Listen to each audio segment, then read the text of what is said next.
We all know that the right habits and mindsets can be transformational in how we live our lives. But among the sea of advice online, it can be challenging to know who to trust with these important life decisions. At The Standard, we answer those questions and introduce you to some of the most successful people in the world in their fields and the habits and the mindsets they've used to achieve their success. To learn more about our social platform, head on over to www.thestandardapp.com. And now, your host, myself, Chris Pallatroni. All right, welcome to another episode of The Standard. I'm your host, Chris Pallatroni, and today's guest is a good friend of mine, Will Moore. He is a serial entrepreneur building a new app to help gamify your habits. So for all of you people out there that are looking for ways to build healthier habits, he will soon have an app/responsive website that will help you do just that, bringing awareness and action and accountability, all necessary elements to positive change. He is a boy dad times 3. He has got a beautiful wife. He has built himself a really great life. And, we spend a better part of an hour, I think a little over an hour here, talking about not just the habits and mindsets that really support him as an individual, but just the importance of habits and mindsets in all of us. And he, as you'll hear in this podcast, is a wealth of knowledge. This man has read more books and podcasts than probably anybody that I know out there. And we share a lot of the same beliefs and desires, which is really to help people become the best version of themselves. How do we, add more good to this world and make a meaningful impact in a very positive way? So really enjoyed the conversation I had with Will, and I hope you guys do as well. So now on to our guest today, Will Moore. How you doing? Doing good, man. How are you doing? As usual, busy, not enough. Yeah. I'm looking for that 7th, 8th, 9th day in the working week. Dude, I swear I say that every day. I'm like, and I'm like, part of my morning mantra is I say exactly what I'm committed to doing. And I just feel like lately, especially, I just have not been getting what I'm committing to at the beginning of the day. And it's been frustrating because I just want to move the needle. I've been caught on a couple things, but that's how it is. You get little clusters, but then you burst through and it feels really good. Yeah. I always jokingly when people say like, how's it going? I'm like, it's like, the analogy I always use is like, it's trying to move a mountain. It's like trying to move a mountain one shovel at a time. Because if you can like visually think of that, like a mountain is like so enormous. Like it is like almost inconceivable that you would even try to move a mountain, let alone with a shovel. But you can also, I think, imagine like the frustration of like, as hard as you work in a given day, like how much are you really going to? Right, then you look up and you're like, oh, I killed it today. Then you look up at the mountain and you're like, oh shit. But over time, a year, 2 years, 3 years, 10 years, like you'll make meaningful progress if you can learn to be uncomfortable every day. That's it. That is what you just said. Those are the people that make it. Are the ones that can look at that mountain and not pay attention and just say, I know that mountain's going to be gone in a couple of years, but I just need to head down and keep going. Yeah, at least the faith that it will be gone in a couple of years. Well, you have to convince yourself it will, because if you start thinking, oh well, maybe I can't do it, then you're screwed. Yeah. You know how that works. Okay. Well, thanks for jumping on, dude. I appreciate it. Yeah. God, we talk so much now. I mean, I would say if we rolled back like 3 or 4 months ago, we probably didn't talk all that much. And man, now we really understand each other's businesses and definitely more about each other. So this should be fun. Gotcha. Clearly, this is a topic that both you and I are incredibly familiar and passionate about. So I'm super curious of what you're going to give me. Maybe it's your basketball at the end of the night. I don't know. But man, like you know more than probably anybody that I'm going to have on this podcast in the near term, more about habits and routines and mindsets than like anybody I can think of. And so, all the nomenclature, all the good stuff we're supposed to be doing across all the domains. I guess I would ask you, why are habits and mindsets so important? Well, good question. Something I've come to learn over the years is that, your mindset really, it starts with your mindset, and your habits spring from your mindset. And as you know, I'm sure we'll talk more about it. I talk about these 5 main cores of your life, and mindset is one of those. And to me, that is the most important. That's the first most pivotal one you want to start working on, because if you just think about your life, like, okay, I'm going through life, and let's break it into what I call a fixed victim versus a growth owner. A fixed victim mindset's going through life, and he's saying, I was born the way I was born. There's not really much I can do about it. My brain's kind of broken. I can't do this. I can't do that. You put yourself in a box. When you fail, it's like the end of the world, because you're like, I knew I was a loser. I knew I couldn't do it. Versus a growth owner, it's like, I got everything within me to kick ass, take names. Obstacles are temporary roadblocks, just waiting for solutions. I'm going to fail forward, and I'm going to learn every step of the way. And I know where I want to get to, and there's nothing that's going to keep me from there. I mean, just look at the difference if you have that versus fixed victim in terms of the amount of progress you're going to be able to make. And then your habits, it's a lot easier to develop your habits, the habits that are in line with that, when that's your belief system and that's the core of who you are, because then your habits just start springing from that. You still have to put work into forming them, but the friction is massively reduced. Yeah, I mean, I couldn't agree more. I was talking with Freya Mortensen out of Canada, and she said the same thing. Like, it all starts with your mindset. And like, I totally agree with you. Maybe take a little bit of a detour. Like, I think most people that have a good mindset or maybe a growth mindset will be like, well, of course, yeah. Like, if I'm thinking positively and I'm optimistic, like, everything becomes easier. But what about the people that aren't? Like, what about the people? And let's, at least for the moment, just put the people that, like, maybe there's like a chemical imbalance, and like there's more of severe mental health issues going on, because that clearly can be playing into it. But for those people that don't fit in that bucket, but they're not having this growth mindset, maybe it's more fixed, maybe it's more pessimistic, like there's some limiting belief that they have. Like, how do they kick out of that? Like, how do you correct that? So I'm the perfect, example of somebody that started with, I feel like chemically, hereditarily, DNA, whatever you want to call it, like, I naturally am a pessimist. That I feel like is the default that my brain goes to. And the reason that I think that, and I agree, everybody's unique. We're snowflakes. We have different brain chemistries. Some people naturally smell the roses. Some people, have to have the roses shoved in their face for them to smell them. And, my story. I'm not going to go super detailed, but bottom line is, I started my life like a fixed victim, and I got into a rut, and I was suicidal in college, to where I was convinced like my brain was broken and that I suck and I'm never going to be able to, be these people that I'm seeing around me. And it was just an awful, awful place. So I guess the short answer is, your brain is a muscle, just like any other muscle in your body, and your mindset can be built. So just because you don't naturally, your friction's reduced if you naturally kind of see things, rose colored glasses, they say. But I think most people, especially in the world we live in, there's less and less rose colored kind of stuff. And it's, a lot of it really is, you have got to take control and say, this is the mindset I want to develop, and I'm going to work at it. And just like a muscle and going to the gym, you have to work at changing that from the fixed to the growth.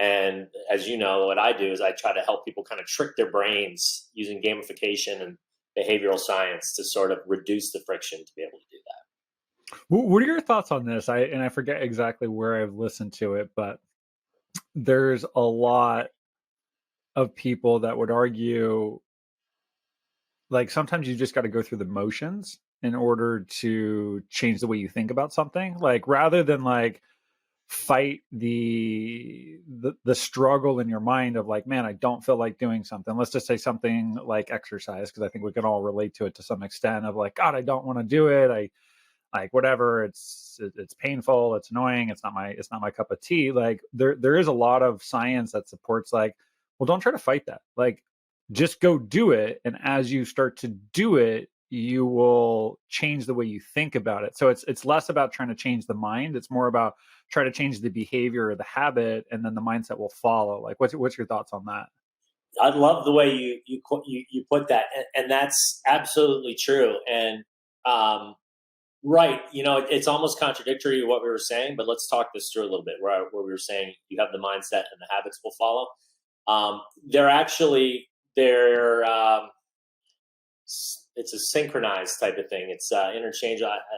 Can't think of the word, but bottom line is, yeah, it goes both ways because right there are as you what basically what you were just saying. I call it fake it till you make it, and part of what I try to help people do in the system that I'm building is to sort of just put it on autopilot, make it so obvious, so easy, so rewarding, so fun, so like inevitable that you can't help but do this habit, even though your mind's going, this isn't me, this isn't who we are, right? Because your old self is holding on, your old mindset. But if you just go through the motions and you can develop that accountability to actually just do it every day, it will start to kick in. Like for instance, a perfect example is I used to dwell on the stock market like a mofo. So I've had the ups and the downs, and I used to be a lot more aggressive in like day trading and when I was younger and going all in on one stock and stuff. And the swings were just insane. And then we've had a couple crashes since I've been trading over many years. And I got to the point where I was like, this is completely destroying my life. Like I'm spending like 80% of my day checking my phone and dwelling on these stocks. And so I made it part of my morning mantra every morning that I've memorized. I added this piece of dwelling that dwelling is not going to get me anywhere. And instead I'm going to pivot. And I actually developed a little acronym that has really helped me. It's called CBRP. So I catch the thought and then I breathe and I kind of take a step back, right? And then I have the R's for remind and reflect. And I'm kind of like, okay, like what's happening here? Like, what am I doing? Why am I spending all this time and wasting all this energy and not letting my things that actually matter move forward because I'm just stuck here? And then the most important part is the P for pivot. And then I say, okay, like what can I do right this second to just completely move that out of my brain and focus on something that actually will allow me to gain momentum. And to me, like that's just a huge, huge piece of sort of like, in combination with that and my morning mantra. So I say my morning mantra, I put CBRP in it. And then that actually helps remind me throughout the day to use it. And it didn't happen right away, right? Like I was still dwelling, but slowly but surely, kind of like you started the question, I noticed changes, and I noticed that I was looking at my phone less and less, and I was catching myself more like, oh, no, that's one of my failure habits, right? And I put it down more and more, and then I got to the point where it's not even an issue anymore. Yeah. It's so interesting too, because I mean, I'll say the same thing. Like it all starts with your mind, have clarity of your vision, and then like take the small actions to like turn that into reality. And I would argue that, for those people that are more in the growth mindset, they're thinking positive, like that definitely can play itself out. And so I would say, if you've got that growth mindset, then like leverage the way you're thinking to control some of the habits and sort of mold a more idealistic future. And if you're struggling with that, right, you're not in a good place, then I would say taking action is probably more important than trying to like correct your thought process in that particular moment. Definitely good to try to tackle both, but you might just need to get out and start moving, start trying to eat healthier, start being social, like put yourself in that uncomfortable situation. And like, as you start to do that, I think naturally you'll start to change the way you think over a period of time. So it definitely can go either way. But that would be sort of the advice that I would give. Before we dive into your habits, what would just because I think you're going to do a better job of this than I'm going to articulate. So I'll challenge you here, and maybe like a minute or two, like, what are you working on? Like, what is it that you're doing right now?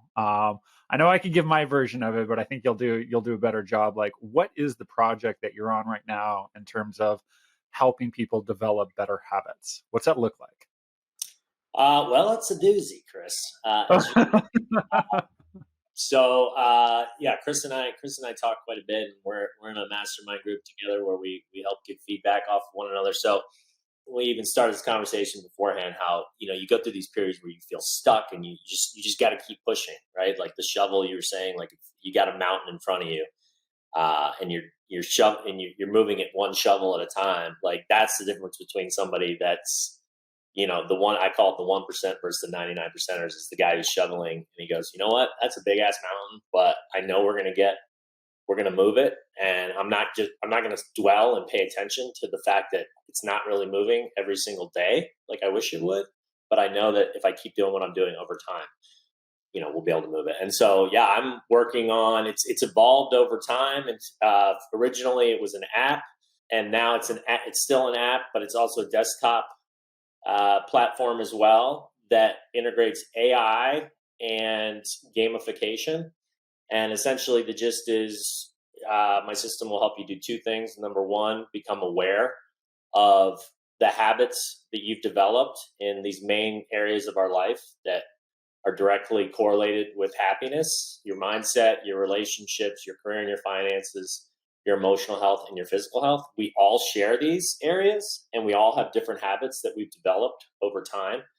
And to me, the key is understanding those ones that are hurting you, slowing your momentum, those failure habits, and replacing them with success habits. And so the first part, which I use AI with to call what I call your golden habit, to sort of find that perfect habit for each of these areas that is already reduced friction. So an example would be if you're trying to work out more and you're like, I should work out more, right? How many people say that? But then a day goes by, a week goes by, a year goes by, it's New Year's. Oh man, I gained another 5 pounds. I really need to work out more. A day goes by, a week.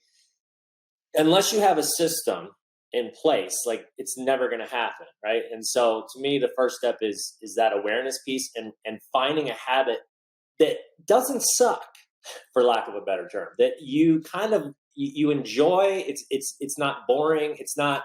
And so example is for me, we've talked about this basketball for my sport. Like I realized I was gaining some weight as I got older. I needed to get back more active. And so it took me a little while, but I put the pieces together to realize my golden habit was playing in a basketball league 2 nights a week because my kids were in bed. It fit my lifestyle. I love basketball. I love all sports, but basketball was the perfect one because I could play 2-3 hours, be drenched in sweat, not even think about the exercise that I just got because I'm having so much fun, right?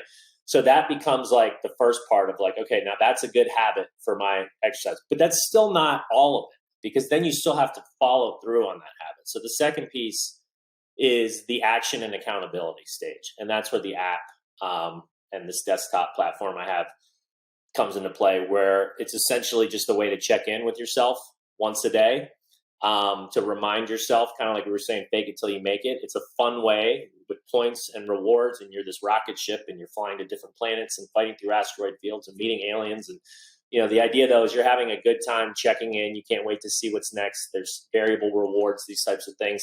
You're gaining, you can gain rocket thrusters, armor on your ship, cooler wings, just like any game, you start leveling up and upgrading your ship, but you're also ideally upgrading in real life as well, because you're checking in with these habits that you're working on every single day, making sure that you're doing them. And then like we were saying earlier, faking it till you make it, all of a sudden these habits become part of your identity. Yeah, guys, you have no idea how much thought Will has put behind this this app. I mean, we talk about it a lot, and one habit guy to another habit guy. I mean, the amount of books and podcasts and articles and discussions he's had over this to try to make developing healthy habits easier for people is quite impressive. And awareness is the greatest agent of change. So I love that's where you're starting with. It's almost like A cubed. It's awareness, it's action, it's accountability. All may seem like buzzwords in some way, but are fundamental to developing healthy habits. So we'll definitely include a link to all of your assets in the show notes so people can keep tabs on this project. All right, let's dive into your habits. I have no idea what you're going to say, so this should be fun. And I'm definitely going to use all of your own tips and tricks against you to really tease out of you how you're doing this. But from a habit perspective, what is the habit right now for where you're at in your life that is the most fundamental one to your success, your wellness, your mental health? What is it at this stage? Well, I would probably say it's the CBRP, just because, as we said earlier, mindset is the most important. And, to me, that's my little hack. That's my little life hack on making sure my mind is moving in the right direction, because we fail every day.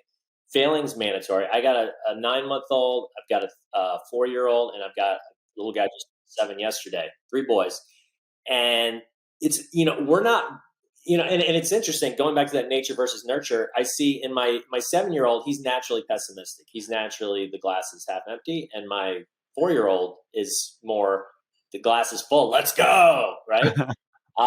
And so, but bottom line is everybody's different, and you want to develop as early as possible. And if you haven't, you want to start retraining your brain to do what we were talking about earlier, which is catching yourself in these moments where you're self-doubting, you're feeling like you're a failure, you're a loser, you're nothing, like you're never going to do this, you're never, catching that thought and being like, fuck you, pardon my language. You're nothing. You're nothing. You're just the thought that's coming in, and I'm going to do away with you by pivoting to something else and remembering the big picture. And I may have neglected to mention earlier the R part. So it's CBRP: catch, breathe, remind, reflect. The being great when you're reflecting, I'll often throw what I'm grateful for in there, because that is just such a you listen to all these self-help books and listen to all these podcasts. I remember I used to hear forever, like, the importance of grateful. I never used to do that.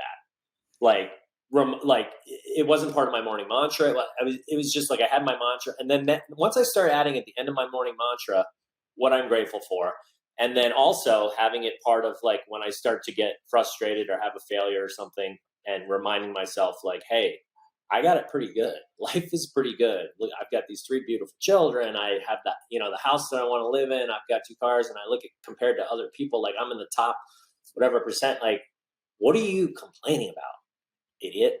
And that's just so key. And I guess I can't emphasize enough that when you have a temporary roadblock, when you have a failure, just looking at it and being like, okay, dude, I get it. You're trying to get in my way. I'm going to either go around you or I'm going to hit you head on, and I'm going to learn a really big lesson that I'm going to use to move me forward even faster. Yeah. And I think what people need to recognize is the vast majority of our thoughts are repetitive and negative. Like, and then maybe there's some exceptions out there, but at least that's sort of where the science points, is that, like, that's just sort of woven into the human narrative, if you will. And so you got this acronym for what you do. So walk us through each one of them in a little bit more detail. Like, are you using this at certain times of the day? Like, where does this habit fit into your day? Like, where are you actually using it? Is it throughout the day? Is it at certain junctions? So, right, I actually break habits into 2 categories. There's time and place related, like routines, and then there's non-time and place related. What you're talking about, this is a non-time and place related routine. The ones that are time and place related are actually a lot easier to form. You can use things like habit stacking, temptation bundling. I won't go into those now, but bottom line is, if it's a certain time and place, your brain, remember, we're trying to fake it until we make it, right? And so if you can tack on something like, okay, I know I've been brushing my teeth every day for the last 45 years, so I know every morning I'm already going to be doing that. What's a habit I want to add on during that period, right? And then you add on flossing. Why am I'm not flossing? My dentist just said that, I've always had great teeth, and all of a sudden he's like, this is a true story, by the way. It's a true story for me too. Right. I've never had it, and all of a sudden he goes, I think I see a little cavity there. He's like, are you flossing? I'm like, no, I've never flossed, right? So now I added that in, and in certain habits, in routines, like I said, they're easier to form, and they tend to form quicker. So you might form that. I think I formed that in probably 2 weeks. Like, I might have forgotten once or twice, right? And then, like, when I went to go do my morning check-in, just like I'm saying what the app will do, my accountability buddy, and I was like, I'm looking at my routines. I forgot to floss, right? And then, but then once it was locked in, that's the cool thing about habits. They don't care if they're good or bad, helping or hurting. Once they're locked and loaded, they're going to do their thing. The law of compounding is going to kick in, and they're going to either help or hurt you. So now that's one that's locked in, right? And so, right. So then the non-routine ones are the ones that like this CBRP, these are harder because they come up sporadically. Like, I don't know when I'm going to have a negative thought. It's not like that's okay. It's 10 o'clock, time for my Yeah. negative thought. They come up, like you just said, that they're constantly spouting. And so to me, the best way that I've found, and the ultimate goal, by the way, is to get to the point where every time you have one of those, your brain immediately is in the habit of going CBRP, like, oh, that negative. And then what actually happens, because this has happened to me, is the negative thoughts become less and less. Yeah. I'm not a rocket scientist or a behavioral scientist, so I don't exactly know how or why. All I can say is neurons that wire together, that fire together, wire together, or whatever it is. I think there's something to where your brain starts kind of learning, like, oh, well, we can't. This negative thought's not working. He keeps catching us, like, right? It's like aversive conditioning, like you're getting smacked. So the negative thoughts start becoming less and less. Just like I said with the stocks, like I just naturally wasn't wanting to check anymore and dwelling. And so that's kind of a neat component of it. So I remind myself in the morning on my morning mantra, I do my check-in, and then I also check in at night. And so that's really all I can do. And in terms of like just making sure there's at least 2 to 3 solid reminders throughout the day of this thing that's so important. And then you just keep doing that every day, and eventually it's going to kick in like it did for me, like I said. And you can't expect it. We're living in this instant generation where they want to hit a button and automatically be cured for $9.99 and have all the negative thoughts go away. And a lot of people will sell that to you and say that that's possible, but it's not. It has to be work.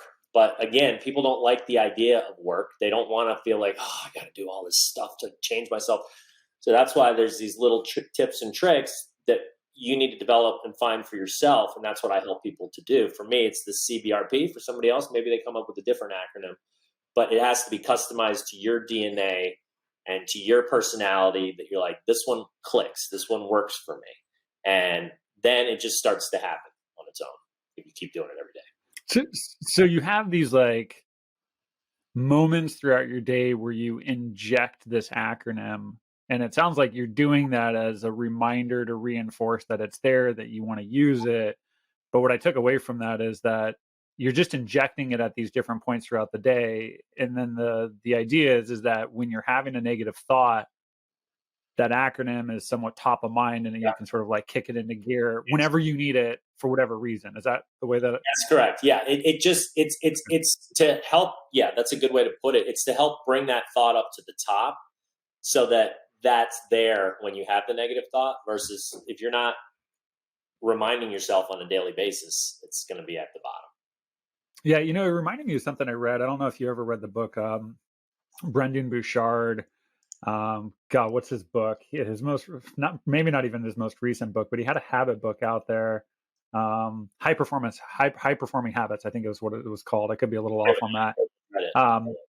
And I don't think he used the word acronym. I think he was looking for actual words, and his rationale might have been a little bit different than yours. But one of the things I actually liked about it, and it sort of goes with the spirit behind trying to bring it top of mind, is he would say, you develop these words or this acronym that has this meaning, sort of brings you to like a different mental state, if you will. And there were several ways to sort of like remind yourself about it to keep it top of mind. I think one of them was like to either have like a bracelet that may have like the word on it. I think his was like love, joy, and service or something like that. I'm totally going to get that wrong. It's been a while. But the point is that like he developed this meaningful thing that would sort of trigger a thought process, very much like what you're saying. And he would try to find a way to make it visual, because vision is the most dominant sense that we have. And sort of, if it's out of sight, it's out of mind. So he wanted to bring it within sight, so it was never out of mind. And so it was a bracelet, or which I actually liked, I never did it, or put a reminder on your phone or your computer to like ding you a couple times throughout the day with that acronym, so that you could like sort of trigger that thought process. But regardless of how it goes about, it sounds like trying to remind yourself that you have this tool when you need the tool is beneficial. So I guess my question to you is, how effective is it? Like, do you find yourself going down a doomsday spiral? Or are you proficient enough at this point to like catch those negative thoughts, and then automatically like this acronym triggers and you find yourself getting out of it almost as quickly as you got into it? Great question. And I think that it goes back to, I can honestly say, just like what I was talking about earlier, I think I'm naturally pessimistic and I naturally have these thoughts. And I can honestly say that I'm at a point in my life where I'm able to pivot on. I'm not saying they don't ever come up, because I don't think that's possible to ever have any negative, right? It'd be interesting to see. Maybe in 100 Oh, years, yeah. figures that part out. But that's not the point anyways. If they come up, it's just being able to pivot from them and to catch it. And so I can honestly say that I'm much happier and I dwell way less and I get way more done. One of my other acronyms that ties to that is called CORE: commit, obstacles, and reward, which, speaking of getting things done, is it's like, okay, what am I committing to for the day? What are the obstacles that can get in my way? And what is that reward that I'm going to get at the end of the day if I finish it? And that just helps keep me on track of like, okay, I'm committing to doing this today. I'm going to get through it no matter what. You and I were talking, it doesn't always happen, but it helps to get a lot more done than maybe you would if you were just sitting around dwelling all the time and didn't have that. Yeah. All right. So let's spend a minute before we move on to like a mindset you have. So give the listener like 1 minute on each of these acronyms. Like walk us through like each one of these and why you have it as part of this sort of tool set, if you will. For CBRP or the core? Yeah. For CBRP. Yeah. So C is catch. So you catch the thought and you go, okay, it's coming. You recognize it. And as we were just talking about, this really is, I mean, if you don't catch it, then the rest, you don't get to the rest of the acronym, right? So reminding yourself, like you said, I mean, again, everybody's different, right? Bracelet. But what you were kind of alluding to is making it obvious, making it easy, making it inevitable, because it's like in your face, whether it's a reminder on your phone, whether for me, again, it's my mantra I do every morning, and then it's my daily check-ins. I do 2 of them. But you're reminding yourself of how important this is. And then what happens is your brain slowly but surely, I think, starts to go, right, again, like I think what you just said, I never thought about it that way. It's top of mind, so that when that thought comes, you catch it. Okay. And then the next is, let me ask you a question on that real quick. Could that catch not be a thought? Could it be, I'm thinking of like a physiological reaction. Like I don't like, sometimes maybe we're not having the negative thought, but you start to notice your heart's racing a little bit. Like I don't want to say you're going in a panic attack, because that might be a little too extreme, but is it always a thought for you? Or sometimes is it like, oh my God, like I find myself a little bit more anxious in the moment? Like, could it be a feeling? That's a great point. Yeah. So, right. We all have different physiological reactions to stress, although they tend to be fairly similar, right? Like heart beating, shortness of breath. So whatever it is for you, right? Going back to that awareness piece, like being aware of what that is and having that be part of this routine here, being like, okay, so I know when my heart starts to beat, or when I start getting shortness of breath, or when I start hunching over, at my desk, whatever it is, that means I'm going into the rabbit hole. I'm dwelling. I'm stressed. I'm not like all in 1,000-foot view. Like, let's go.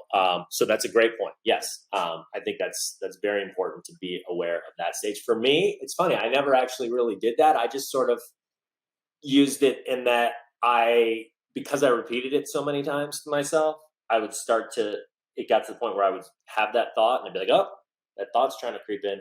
But I wasn't paying attention to my physiological, but I know that is a behavioral science fact that, we all have these things. And if you're able to become aware, maybe that's the thing that you focus in on, could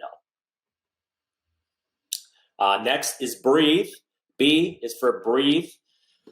This is a big one. I never used to breathe, ever.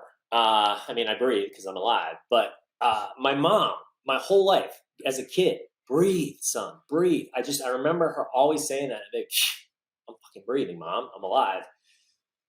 But taking a deep breath, there's something magical. Like if you're in that little stress zone, dwelling, you just had a major failure, something where you're just like, you're starting to have those physiological responses, like we just said. If you just like take a huge breath, and depending on how bad it is, 2 to 3 breaths, it's like magic because it just sort of resets you and it allows you to much more easily go to the next part of the acronym, which is the R, remind and reflect. Because then you're like taking a 10,000 foot view and you're kind of like, okay, all right, what's really happening here? I'm starting to get crazy. I'm starting to do something that I know is hurting me and is just going to make me waste part of my day and not move the needle. And then I'm only going to feel more bad tomorrow because I didn't do these things that I said I was going to do because I'm dwelling, right? It's just an endless failure loop. So then you go on to that, then you take that breath and then you go, okay, remind and reflect. Okay, like what do I have? What's really happening here? First of all, like, is this something I can control or is it out of my control? And sometimes it is out of your control. And all you can do is say, okay, did I learn something from that or whatever it is? Like, okay, I need to just keep going, right? Which comes to the last part, which is pivot. And sometimes it is in your control. And so when it gets to the pivot part, like you can either, if it's something that's in your control, you can be like, what can I do right now to actually do something about this thing that I'm dwelling on? And if it's out of your control, you can just say, okay, what is something else that I can work on that I know that I can do something about because I can't do anything about this one, right? And that's magical too. And then just going back to R, part of it's also, again, that the reminding what you're grateful for and just kind of being like, okay, what's really happening here? God, I'm stressing and dwelling. Like, I've got it pretty good. My life's pretty awesome. Like, this is just a tiny little speck in my timeline of my life. Why am I spending so much time, blah, blah, blah, right? And then that's when you then move on to the P for pivot, like you were just saying. Yeah, guys, we could do a podcast on each one of these acronyms. I mean, locus of control and breath work. And I mean, gratitude is the golden frame for which we should see life. I mean, each one of these could in itself. So there's so much wisdom and technique compacted into this really potent acronym. So I don't want to glaze over its importance because it is obviously you found something that really worked for you. But you did say something early on, 2 points I want to call out. One is, unfortunately, we don't get the luxury of just copying other people's habits, mindsets, routines. Like, we can certainly use them as jump off points. If we resonate with something that we hear, we can be like, hey, let me try that on, like I would try a shirt on. But they do really have to be tailored to the individual. What works for Will may not work for you, and vice versa. And so you can copy it for the time being, but don't expect exactly what works for somebody else to apply to your life. You do have to trial and error it out until you find what works. The other thing too, and the reason why when I started with the catch, when I was asking you if you could catch the physiological responses, and I have not spent almost any time on reading breath work, but it is something on my mind, is from everything I've heard, and Andrew Huberman from Huberman Labs at Stanford, really talks a lot about breath work and how it is the way to sort of like gain control. And there's so many powerful techniques with breath work and look, Will didn't say it this way, but if you can focus on your breath, when you are focusing on your breath, you are typically not also focusing on your problem that is leading to the doomsday thought, to the anxiety and whatnot. And so it is sort of a way to bring you back to the present moment. Hence, you go into your reflect, and then you're able to like pivot your thought process. So there's a lot of really sequential techniques that are like packed in that. So that's awesome. Let's pivot. Oh, go ahead. I was just saying this, and this is a perfect example of what I'm trying to help people do, right? It's kind of like a cheat code, right? It's kind of, because it's like it's a brain hack, whatever you want to call it, gamifying my mindset. Because like nobody wants to read a book or multiple books on breathing, right? Like at this day and age, like maybe 10 years ago that was a lot more likely, but I feel like just the world we're living in for the most part now is like, just give me something that I can implement like immediately, right? And yes, I do think it's important to understand the acronym and why it's there, just like we briefly went through it.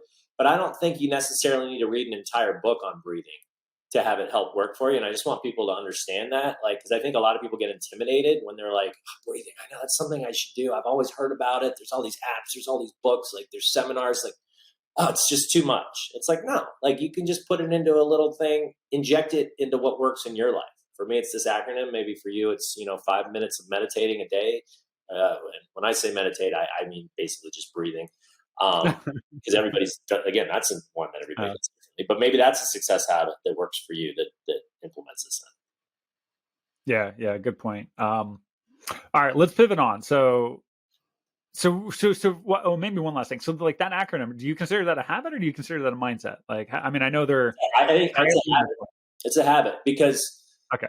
because it's something that you have to train your brain to actually do, right? You're actively kind of you're actively and I guess um, unactively. I'm trying to think of the word. It's like conscious and subconscious. But bottom line is, yeah, it's something that you're working on, reminding yourself every day to do that becomes part of your routine or non-routine, right? So this has become part of my life now, and so that's what a habit is. Okay. Awesome. Awesome. All right. Well, let's pivot over here. What would you say? So we've got your most important habit well defined from a mindset perspective. What would you say is the most important mindset at this juncture? Like, I know you're rebuilding a company. Like, mental health is really important to you. I mean, we're talking about this stuff all the time. But what is the single most important mindset for where you're at in your life right now? What do you mean? Uh, can you clarify that? What do you mean the most important mindset? Like, Yeah, like, when I think of like habits, it tends to be a little bit more behavioral, right? It's something that we're sort of plugging into our day. Like I go exercise, I eat a certain way, or I spend time in nature. When I think of mindsets, I'm thinking a little bit more of like how we think about particular topics, how we think about fear of failure, how we think about loss or communication. And I recognize, like, once again, they're highly interwoven, but for where you're at, when you think of like what supports your mental health, your well-being, you've got 3 boys, you've got a wife, you've got a business, like got a lot of balls in the air that you're trying to juggle. So outside of like the behavioral habit side of things, what is like a mindset that is really fundamental to where you're at in your life right now that supports you? got it. So growth. I mean, growth is and balance. I say are the two words there. Earlier, you heard me say growth owner. Like that's part of my mantra. That's part of something that I look at every day, twice for when I'm looking at my habits and reminding myself and gamifying it. And then the balance part, you've got your rocket ship, and a rocket ship isn't going to go straight up into the air if you've only got one thruster working, right? You've got five of these things. And so the way I look at life is these five main areas of my life, these five cores, and I need to continually grow in each by actively working on replacing my failure habits with success habits in each of them. But then also being aware not to go too far down the rabbit hole of just one, right? Like I can't spend 90% of my time at the gym working out, like, and then ignoring my relationships and my career and my finances and my emotional health, right? Like, so you've got to find balance. What I've found though, and this is what I think is key, you don't have to balance them every single day, right? Because it's not possible. There's going to be times, especially as an entrepreneur such as you and myself, where I'll admittedly go get deep down into the like, okay, I got to push through this. I've got a block of like a week or two where I'm working, right up until dinner maybe with my kids, but I still make time. I always come out, but then I'll my wife and I have an agreement now. We're it's another thing, relationships. It didn't used to be this way, but we've pivoted to where we're on a team now, and it's like we recognize the other person's needs and what's really important to them. And if she sees that I am like deep in like I have to go back and finish this thought and this little project that I'm working on, she'll give me that time and she'll be like, I'll give the kids a bath tonight or something. But you can't do that forever, right? Because then it becomes one sided and your wife starts to what's the word I'm looking for? Resentful. Right? Because so then you got to swing it back the other way, and then maybe I take the kids for a whole weekend, and she goes, and this this is how we do it. She'll be like, I want to go on this girls trip to Michigan with my girls. I'll be like, good, great, go, because she's been helping me. So balance, right? And that's just one example of balance in our relationship, as well as trying to balance cores. Right. So right there, I'm balancing my work and my relationships. But then there's also the physical health side. Like that's got to be in there. To me, physical health is one of those things that is a routine one, where you got to get in these routines of, the main ones are your sleep, your eating, your exercise, your hygiene. These are all things that you can just kind of get in the routines. Like, so for instance, I said like the basketball one, like that's become one where I do twice a week and it's locked into the calendar. My wife knows it. Calendar's like the Bible in my family. Like once it's in, and I don't have to worry about her being like, hey, why did you schedule basketball? And it's after my kids are in bed, so it fits my lifestyle. And again, I love it. And so it's like, if you can automate any of these things, that's key, right? Same with finances. Like, everybody knows the law of compounding is important, not in all of our areas, especially with money. The sooner you start, the more you start adding to something, the more it'll grow. And so, I mean, there's investing apps out there. There's so many, easy, simple ones. There's Acorns that'll just take your extra change. It'll put it in another account. There's Robinhood and similar ones like that, where it'll just take, I've got it set up right now where I have 3 different buckets of stock indexes that I invest in, and it takes $50 a week, I think, from my bank account, and goes into each one. Automatic. Don't even have to think about it. Helping my finances, right? It doesn't seem like it's not a lot now, and the market may go down, but in 20 years, 30 years, that money that I'm investing will have turned into this massive amount, assuming things go the way they've gone for the last 100 or so years. So those are just examples of, if you can automate it, do it. But you got to be aware of all 5 of these areas and make sure you're not neglecting any of them. And that's part of why I have my daily review in the morning and at night to sort of say, okay, where am I here? And that's what the app is going to actually have liquid in each of them. And because you're going to check in each day for each of them, and it's going to show you where you are. Like, and if you're neglecting one, it'll like start flashing. You'll be like, hey, you've been neglecting this core. So yeah, balance and growth. Yeah, I love what you said about the fact that balance, and once again, I think this can look a little different for each person, but I think historically people think of balance as balance, like it's perfect on both sides, like it never oscillates too far in one direction. And I think what I've come to recognize over time, and you said it as well, is there are moments in any one of these areas where if you take a look in that particular moment, it could look really out of balance, right? Like maybe, a family vacation is a good example. Like clearly if you're on a family vacation, you're not embedded in work, right? You're all about the family. I mean, it might be a week, a 2-week vacation, whatever. Same thing for a work project. There might be moments where you're having to dig very deep and put in a lot of energy. And in that particular moment, the balance may look a little bit off, but over the more macro perspective, the balance will be there. And I love the examples you're bringing with your wife. We joke in our household because my wife is an A-type personality, go-getter, and she always jokes that she's going to renegotiate her contract with me. Like, things are getting too far out of balance. And she's like, "Oh my God, why am I dropping the kids off at school? Why aren't you doing this?" And I was like, "Oh my God, here we go. We're going for a quarterly review or something." So that makes a lot of sense. Maybe at least one more question on this topic. So I think people can broadly appreciate, hey, we've got these different categories that we should pay attention to, right? You've got your finances, your health, and whatnot. But maybe more specifically, like, why is having balance in these so important? Like, why not just become a workaholic? Like, I mean, I read about Elon Musk. I don't ever hear him talk about exercise. Like, I don't ever see it. And like, he's clearly like one of the most successful people on the planet. Or like, why not dive all into family? Like, why do you need balance across these different domains? Like, why is that even important? I love that question. I never get asked that question, but it's such a good question, Chris. Thank you. I'll tell you why. Because there's these things called universal principles, immutable truths that have been around since the beginning of mankind, and they'll be around until we inevitably destroy ourselves. Hopefully not. Oh God. You live the 5 core life. But these are things that nobody really knows why, but relationships are extremely important.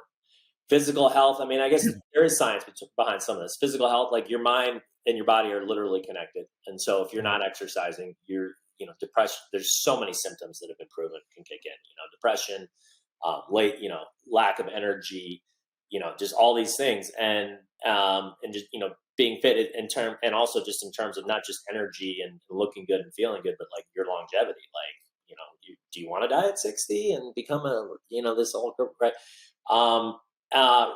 But each of these areas has proven, and that's why I picked them. I've read, like you said at the beginning of this, I won't say I read them all, but I've read probably all the big ones, and then a lot of the other ones, and a lot of the podcasts, and a lot of the seminars, and I hear the same stuff over and over put in different ways, and that's when like there's something that it's a real, right? And here's an example. I don't actually usually talk about this, but it just reminded me. I took a Religions of the World course in college, and I'll never forget. I was raised Christian, Episcopalian, and I took this course, and it talked about how every single part of the world, including the smallest tribe in Africa that's never had any contact with the outside world at the time. I think at this point there's probably none of those, but at the time, we all have religion.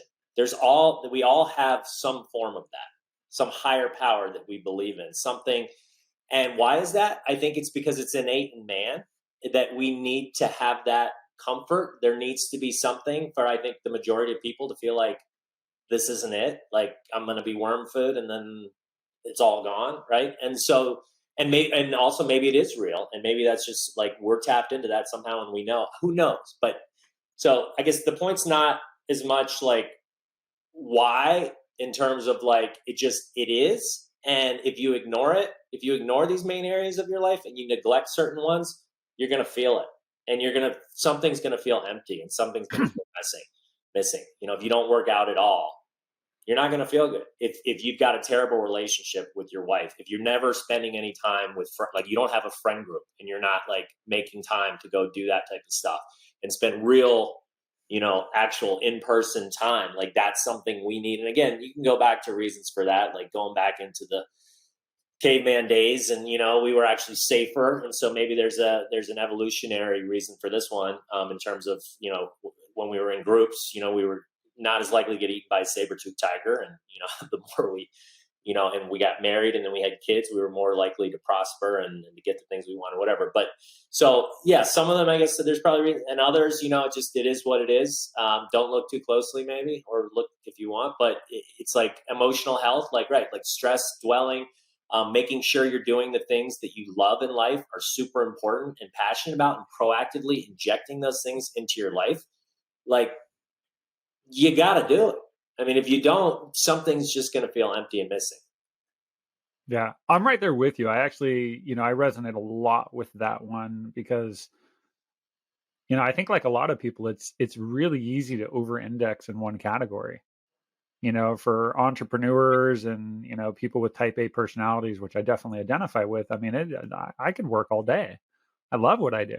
I could wake up at 4 o'clock in the morning and go till I go to sleep. And, that I would enjoy that. But I also have to remember, like, I got kids. They're only little once. I got a wife. And if I don't go for my run, like, I'll have less energy eventually. Like, I will burn out. And so like, it's easy, I think, for us to over-index, and for some people, it's the social. It's easy to over-index on social. Go out every night and go party and hang out with your friends, and that's super important.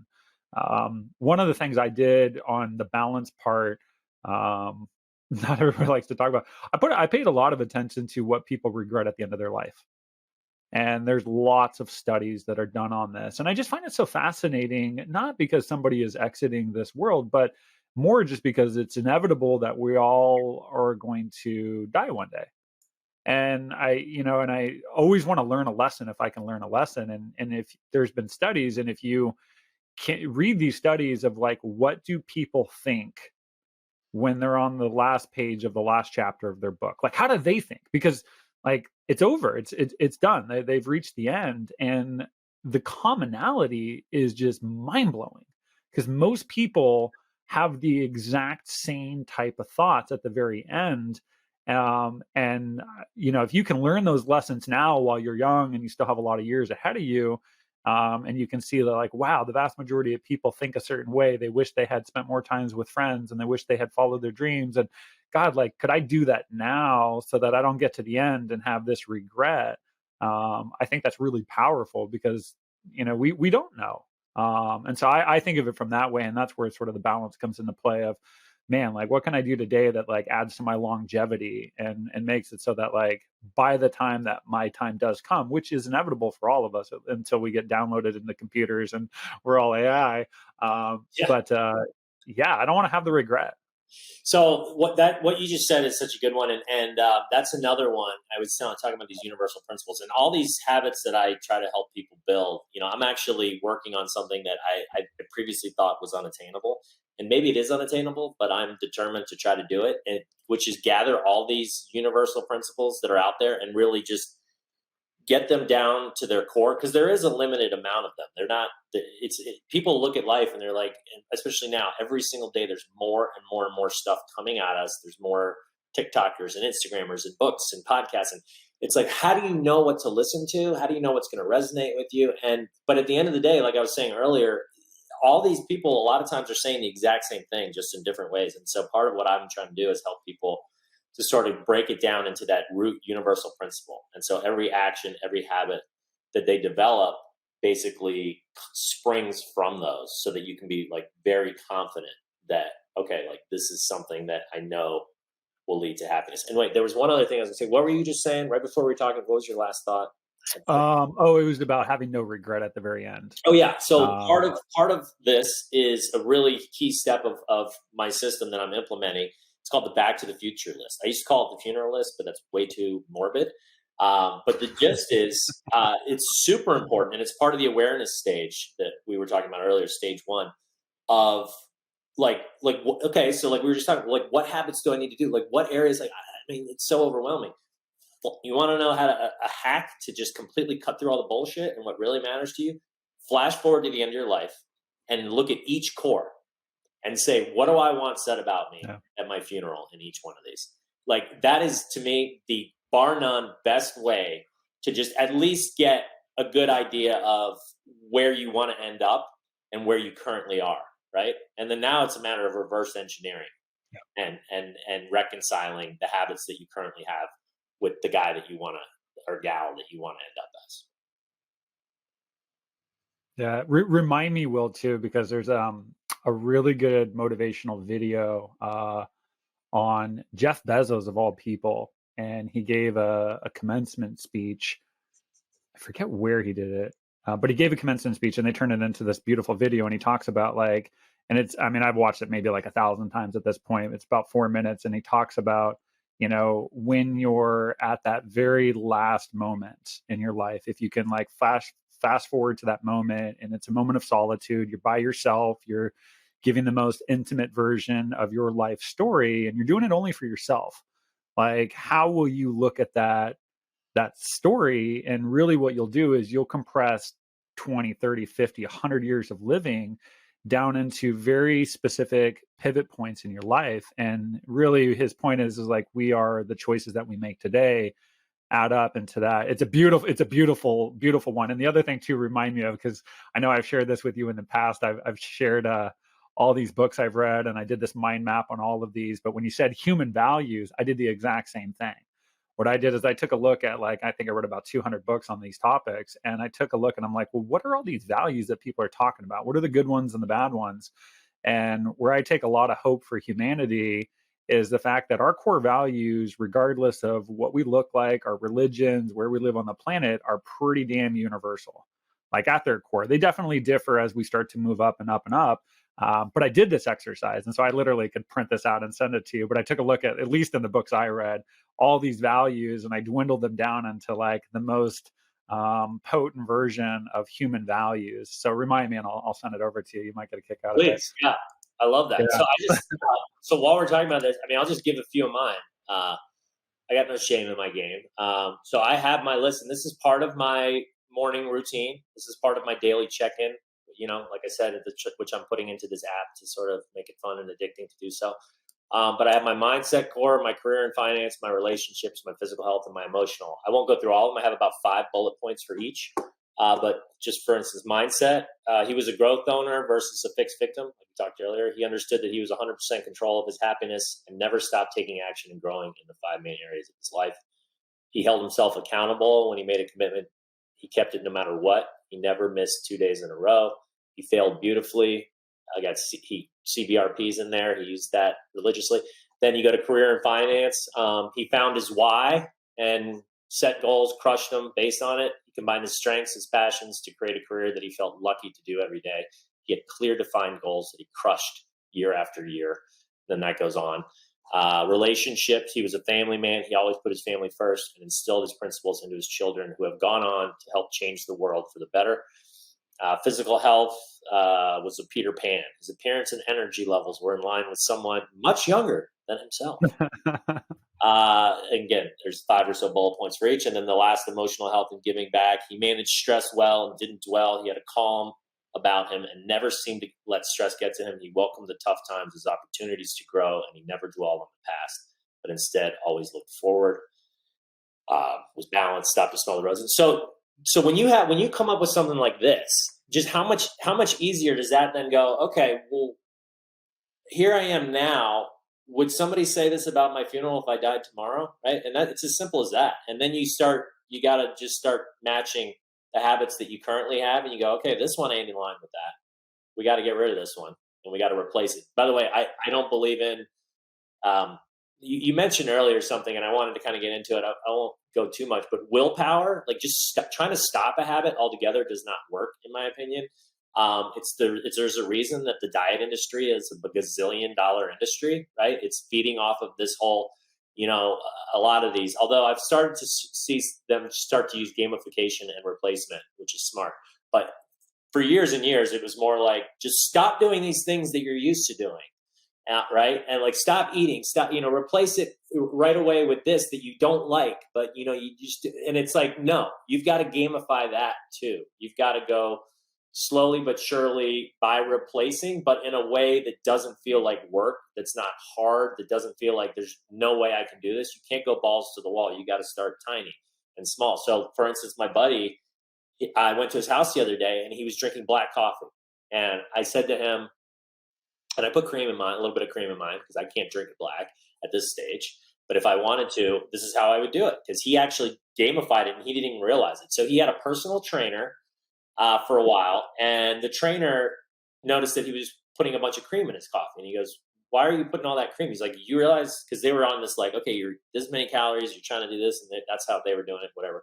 I won't comment on that. But it worked for him. And then he's like, okay, wow, this amount of calories that I'm putting, do I really need that? Is that real? Do I have to have that taste? And so instead of just completely cutting the cream out altogether, what his trainer had him do, which I thought was brilliant, was just put a teeny bit less every single day. And he did that over the course of about a month. And he said it took him about a month, and then he got to the point where he was drinking black coffee, and he said it was just as pleasurable as before. And I think that's like a perfect example of, you've got to start small and easy, and you don't want to just try to completely use willpower to go cold turkey, because that's just not how we're wired. It doesn't work. Yeah, and you can use that both in a positive and a negative way. I mean, I think of nutrition is such an easy one of, rather than like forego something altogether, maybe it's like a soda, maybe you just drink one less sip. Or you're trying to eat your vegetables. Maybe you start off with like one piece of broccoli, versus like a bunch. So I mean, I think there's a lot of, and there's actually, I don't know if you actually read it, but Tiny Habits by BJ Fogg. Oh yeah, yeah, great book. And I mean, the title suggests exactly it's start small, but definitely start. Okay, last couple questions I got here, and then I promise I'll let you get back to your day. Are there any habits that you are trying to deconstruct at this time, or construct, or like, is there anything under construction for you? Oh, there's always under construction. What's the top one that you're trying to break or build at the moment? I would say for me, it's being concise. The way that I kind of have it structured in my own way in my head that makes sense for me. I'm trying to describe it to human beings because I'm ADD and it's crazy. But bottom line is, we'll say it, simplifying everything, in both in the way that I speak, not being verbose, picking my words carefully when I'm talking and not just going on and on. That's a failure habit that I have. And I think, again, whether it's from ADD or not, doesn't matter. I mean, it is what it is, and I need to work on it. And then same with my writing, not going down a rabbit hole. Sometimes I'll like, just for instance, like, I'm working on this, this target market and the competition, all these things. and I'll spend like a week and a half before I know it, and I won't really have made that much progress. And I'm like, what am I doing? I'm making this way too complicated. I need to just simplify and get to the heart. What is the pain point? What am I trying to solve? So I'd say that's the biggest one. That's good. You know what I've done, and I actually struggle with the exact same thing. And I don't do it all that often, but earlier this year, I purchased like an AI content. Like, I think it's what's this one called? I'll tell you. Actually, yeah, maybe I have it right here. Let's see here. And the reason I did this is because I struggle with the compression of thought sometimes. The one I use is called Quillbot AI. And the nice thing about it is like, and it's a minor subscription, like $100 a year, but you can put in your text, right? So you're trying to like, I don't know, you felt too long-winded in a sentence, a paragraph, whatever. And they've got different modes, if you will, from fluency to formal to simple to creative. Like they've got these different things, and you just click a button and it takes all of your words and it rewrites them. And not that I copy exactly what it rewrites verbatim, but what it does do is it gives you a new way to think about words. Like sometimes it will inject new words that you hadn't thought about. But what I also like is there's one that says simple. And so you can have like, maybe you got a third grader, right? That's yeah, you've got a word, paragraph. Yeah. You got a paragraph that's way too long. You hit the simple button and it literally just strips out a bunch of your words. And it just helps for me, it helps like spark new ideas around like how to simplify some of the words. So anyways, you might want to check it out. Because I know what you're describing, that's Chat GPT right there. That's what what it's doing. Yeah. I mean, it's the same thing, all that, right? They don't have those buttons. You need to actually tell it like, describe this to take this paragraph, cut and paste it and say, describe this to a third grader. Right. But you have to, that requires having to learn some of the prompts. Whereas the one you're talking about, that even that reduces friction even more. It's just a button. Copy AI does that as well. I discovered that recently. Similar type of thing. And then also Jasper for writing blogs and stuff. Like it puts it in a format that just reduces that friction and helps you to, like, it'll even help you create an outline. Like you give it the idea and it'll help you, come up with that. And it's pretty amazing. And that's a habit in itself. And that's a perfect example of, I feel like it's a way to kind of gamify your productivity. And those people that are going to adapt it now and early are going to have a huge leg up on people that kind of wait. And they're like, oh, that's just, tomfoolery. Right. Because I'm starting to incorporate, even like I said, my system that I'm using. I'm like, like I can help people get right down to the root main golden habit by plugging in a couple things, asking them a couple questions about who they are, their preferences, their strengths, their weaknesses, and we can help them find the perfect habit for them that's going to feel like not as much work as opposed to, like I said, basketball for me versus if it told me, hey, go for a run, I'd be like, screw you, I hate running. So AI, man. Yeah. Okay. Last two questions here. Is there anybody that you can think of that you would love to learn what their habits and mindsets are? Like, is there anybody that inspires you that you wish you could just sort of take a peek behind the curtain? That's a good one. Wow. So, I mean, when I think of habits, I just automatically, James Clear, I think is my guy in terms of like, I just have so much respect for, and I'm listening. I told you this the other day and I'm still getting through it.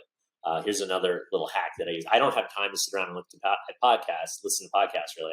My day's got every piece, but I do when I'm in the car, instead of just listening to music, I put them on. And so I've been slowly but surely on my way to basketball twice a week. It's really the only time I drive because I work from home or picking up my kids. But it's Tim Ferriss is interviewing James Clear, and it's so good. Mm-hmm. And you're getting these little snippets and insights into James Clear's mind and how he came, even the way he came up with his book, like talk about like consolidating. Yeah. He had like I think he said like 1,200 pages, and he consolidated down into 250. But there's a reason that book is the most popular by far habits book that's ever been written. And when you listen to the podcast, there's no doubt in your mind that it was luck.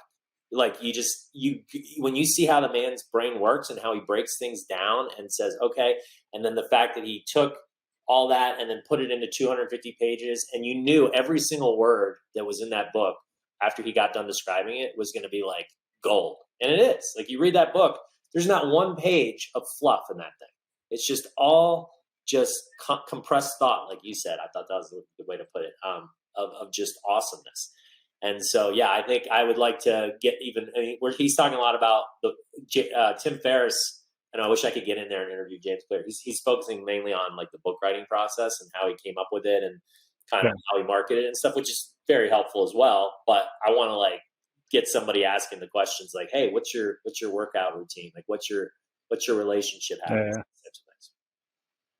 Yeah, I find that stuff so interesting, especially the ones that know so much about the topic of habits. I'm so curious of like, well, what do? You wrote the book on like, like, what are you doing to hack your own life? No, James Clear, I think is a great one. I'm always really interested in like athletes as well. So I mean, obviously, there's just such a physical component to it, but man, there's just so many people I would want to dissect and know like, what do you do behind the scenes that contributes the most to like what we see on the surface. Like I just find that stuff so fascinating. So entrepreneurs, I'd love to see Elon Musk. I'd love to see LeBron. I'd love to see Oprah. I mean, there's so many people that you're just like, you see that small little snippet of like the way we interpret their reality, but that's just the tip of the iceberg. There's just so much more we don't get the ability to take a look at. And I'm just so fascinated with, you have so much knowledge. How are you actually applying that behind the scenes? Totally. All right. Totally. Last one thing I wanted to say, I meant to say it earlier about Elon Musk, because I have to get this in there. He's the perfect example. You mentioned like, well, he doesn't work out and he's successful. Is he though? Like, what's your definition of success? He's financially successful, but I guarantee you that dude is miserable. I guarantee you can see it. You can tell it. Like, he's constantly tweeting, like his brain is going a mile a minute. He knows that things are not in tune and that like, everything is now falling and his whole self-worth in life on this business. And when the business is doing bad, it's very scary and freaks him out again. But if you were to go to like real success is balance and you have all these areas, then if one area is not doing so well, it's not the end of the world. So sorry, I just wanted to get that in there. No, you actually bring up such a fundamental point to everything that this podcast and the platform is about. Is I would argue most people think of success as the external stuff. And clearly we attribute, the fame, the prestige, the wealth, and all of that to success. And, so much of what all of this is about, at least from my perspective, the standard is to shine a light on exactly what you just said, which is that success? In some ways, I think it can be contributed as success, but I would argue success is your personal interpretation of your own life. Are you satisfied with what you've done, the relationships, the health, the way you navigated your journey? And I don't think any of that necessarily hangs the hat on like, did you make a bunch of money? Do you have a Bentley? Do you have a beach house? How many gold bars do you have? Like, I think we've definitely warped society into thinking success is that. And yeah, to your point with Elon, I don't know what it is. And he's done some phenomenal things, but, is he going to, and only he'll be able to answer this question, will he be happy at the end of his days with the way he navigated his personal life? And if he is, then great, then he's successful, regardless of how much money. And if he's not, no matter how famous his companies are, then he's not successful. Well, here's, and I guess the point I'm making is, unfortunately, I feel like the way his life is set up is the answer to your question is going to depend on how Tesla is doing the day he dies. Right. And that's the point. Like, if your whole happiness is tied to one thing, that's scary. That's a problem, because then if that thing's not going well, which inevitably it's going to, I mean, we've seen all the bumps. Like, for a while, he was on top of the world, right? Yeah. It was the guy behind the guy behind the guy. And then all this stuff started happening with Twitter and all this backlash and political stuff. And then all of a sudden it's like literally half the world hates him, and it's like, and he's got to prove himself. And I guarantee you, he wakes up every single day trying to prove himself. Right. And I shouldn't say I guarantee you. I'm not a mind reader, but I've seen this type. I've read enough books. I've talked to enough people, and just the behaviors and the habits and the patterns that I see in him are not healthy. And the fact that a lot of the young up and coming, especially, I feel like entrepreneurs look at him as like the ideal to be like. It's just like, no, guys, you're missing it. That's not it. Yeah. Like, that's not who you want to be like. You want to get balanced and all these things. Yes, grow your business, become an entrepreneur, kick ass and take names, but don't tie your happiness to that. Yeah. All right. Last question, I promise here.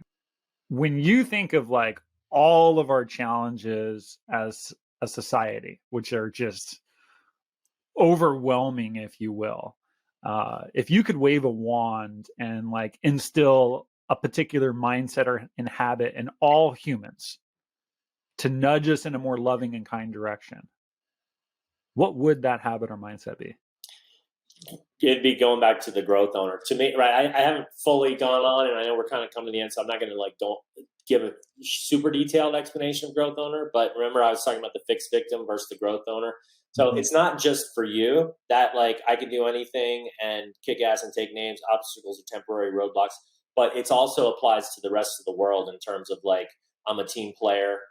Other people, this is part of like my mantra that goes in every morning. I say, everyone on this earth is here to love and support me, and I will return the favor to ensure fulfilled relationships and gain allies. Like having that, I want to work with the world, and it's not out to get me, but how can I work with others and team up to gain momentum together versus me, and I'm going to lie, cheat, and steal to get there. And then having that component of I want to leave the world a better place. You know, it sounds cheesy, but as you get older, you and I know we've talked about this, like, especially if you've had some financial success, that becomes more and more important. And then you add kids to the mix and it becomes like ultra important. And you're like, I don't want the world to give me the finger when I die. And be like, screw you, dude. Thank God you're gone. You sucked. You just sucked our soul and money and lied. But instead, like, all right, dude, you actually helped the world build a little bit of momentum, and hopefully, more so than not. Well, this has been great, man. You're a great guest. I enjoyed our conversation thoroughly. Where can people go to learn a little bit more about you? So my website is More Momentum. My last name is spelled 2 O's, Moore, momentum.com. And then I've got my links for my social media on there. I've got a YouTube, TikTok, Instagram. Pick your flavor. I'm not on Twitter. Sorry, guys. You can't do them all. And then I have a podcast as well myself, which is Gamify Your Habits. And so you can find that on Apple, Spotify, and all the big ones. And I want to get you back on there. We got to do this. We got to do more of this. I know, right? We could just keep going all day long, and then there'd go the rest of our days. Right. Oh man, Core. I got to commit. I made a commitment, dude. I got to get off. I got to get back to what I'm doing. Yeah, totally. Yeah, no, me as well. Well, Will, this has been awesome. I really appreciate all your time today. So thank you very much for being a guest. And once again, all of this information will be in the show notes. So don't worry about typing any of this down. We'll have a link to all of Will's social handles, his website, and whatnot in the show notes. So Will, once again, thanks so much, buddy. I appreciate it. Awesome, brother. This has been fantastic. Thanks, man. Thank you for listening to another episode of The Standard. Before we go, click on the link in the show notes of this episode to learn more about today's guest. And if you enjoyed this episode, please share it with somebody who you think would benefit from it as well.